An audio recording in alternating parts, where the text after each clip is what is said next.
Welcome back to the show. Ladies and gentlemen, I am here with the mind reader and mentalist extraordinaire, Jasveen Puri. And before the break, we told all of our viewers that I had an opportunity to draw a picture without Jasveen seeing it. It's been folded up, placed in an envelope, which I have signed and sealed.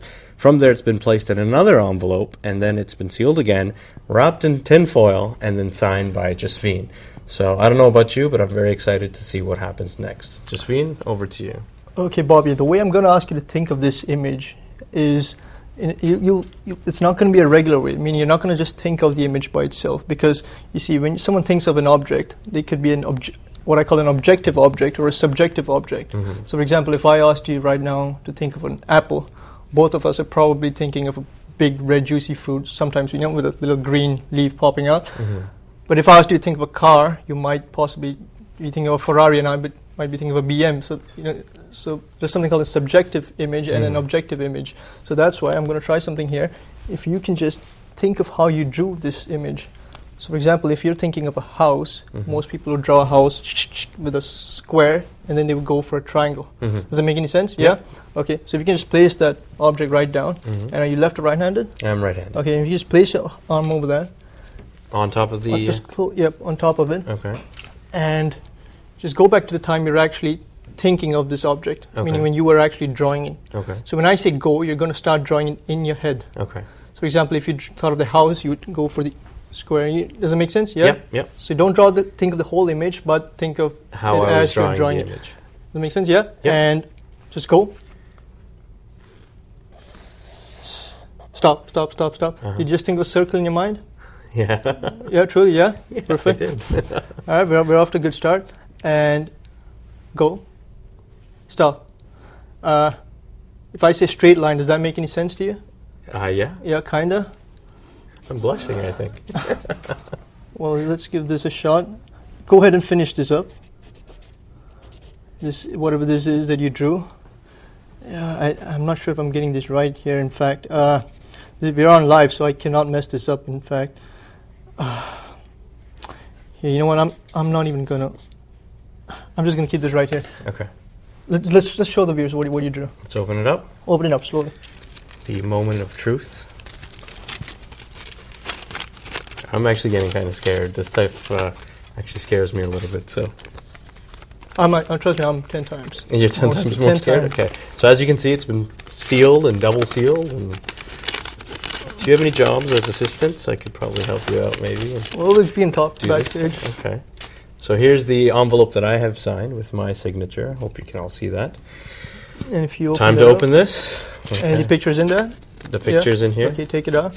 My heart's beating. I think it's a fairly small piece of paper I gave you. Yes, it is. Because if it's small, there's no way I can see it. Notice when you drew that, I was across the room. Yeah. Yeah.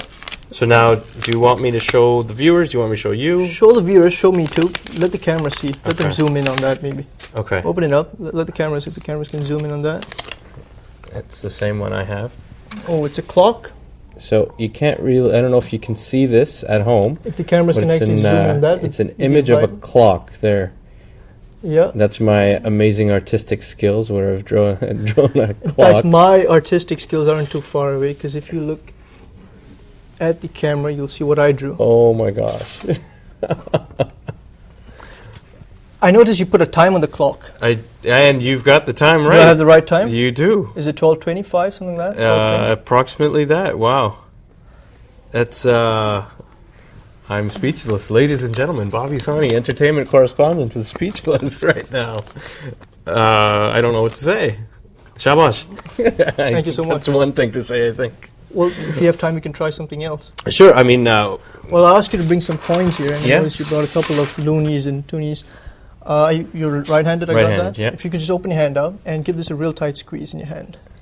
And if you keep your arm straight up and just watch what happens right now, okay? Now, here's the idea. I want you to stop thinking about what's happening around you. Forget about the camera, forget about the lights. Just think about the quarter in your hand, okay? And even viewers at home can try this. If they find a quarter, put the quarter in your hand and just think of only the quarter. You'll notice how difficult this actually is, because the moment you try to just think of one thing, thoughts keep seeping into your head, like what you might have for dinner or something like that. So flush that away and just focus on the quarter. And at this point, you should feel like your hand's getting a little warm. Do you feel that a little bit inside? A little bit warmer? How does it feel right now? Does it? It just feels like it's going to explode. If you feel that exploding feeling? Yeah. Okay, here's what I want you to do. You're pretty good at this. Bring the coin slowly down to your fingertips the way I'm doing like that, and just bring down to your fingertips and rub it back and forth as fast as you can. Don't drop it, just rub it back and forth with your fingertips. With my fingertips. With your fingertips. At this point, the coin should feel like a chocolate coin. It should feel like it's starting to get softer and melting. This might take some time, but keep rubbing it back and forth as fast as you can. Mm-hmm. You feel like it's starting to bump up or something like that? Keep rubbing it back and forth. Yeah. Keep rubbing back and forth. Mm-hmm. Feel it all over. Does it feel like it's starting to get soft and melt in your Yeah. hands? It feels right now? Yeah. You feel it right now? Yes. Well, what's it feel like? It feels like it's bending. It feel like it's bending in your hand? Yeah. Viewers at home can try this too. Take a look at it. If it's bending, let's just take a look. Has it bent? Oh my gosh. Show it to the camera. Oh wow. I don't know if they can actually. So this coin I got from my car. This is crazy. And no, this is not even crazy because viewers at home can actually do this. Uh-huh. See, let me tell you the reason why you were able to do this. Because the element of doubt was outside of your mind. Uh-huh. You see, before I brought you into this, I never told you anything about it. Uh-huh. So the possibility of this not occurring does not even happen in your mind.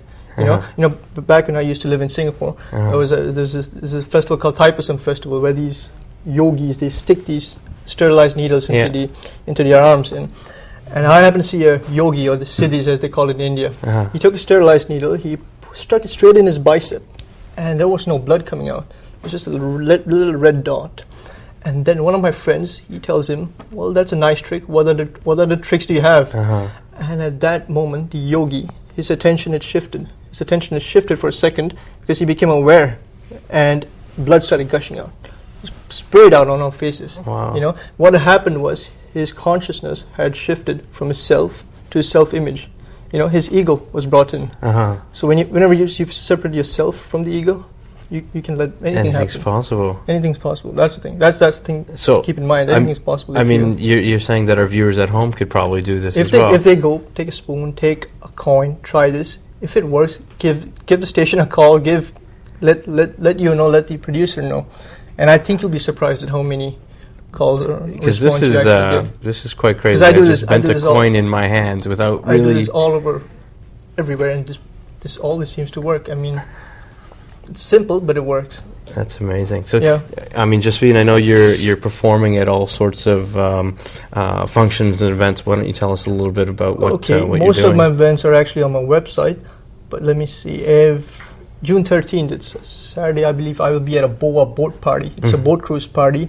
I'll be there at the after party too, which is at Hotel Boutique in downtown Toronto. Mm-hmm. And then again, that's on my website. And further up, I have charity events too. It's not all fun. Mm-hmm. Charity event that's on August 22nd, I believe. It's a Saturday too. It's the Rounders Race Gala event. Okay. It's an event benefiting the Bloorview Kids Rehab Hospital. It's going to be a great event of comedy, magic, and even there's a Texas Hold'em poker tournament going on, hosted by Poker.net. And well, Jasveen, we're actually out of time. If you go to my site, you'll see it. Sure. I just want to thank you very much for being on the show. It's been an absolute pleasure. Thank you very much for being on the show. Thank you so much. And we'll be back right after this.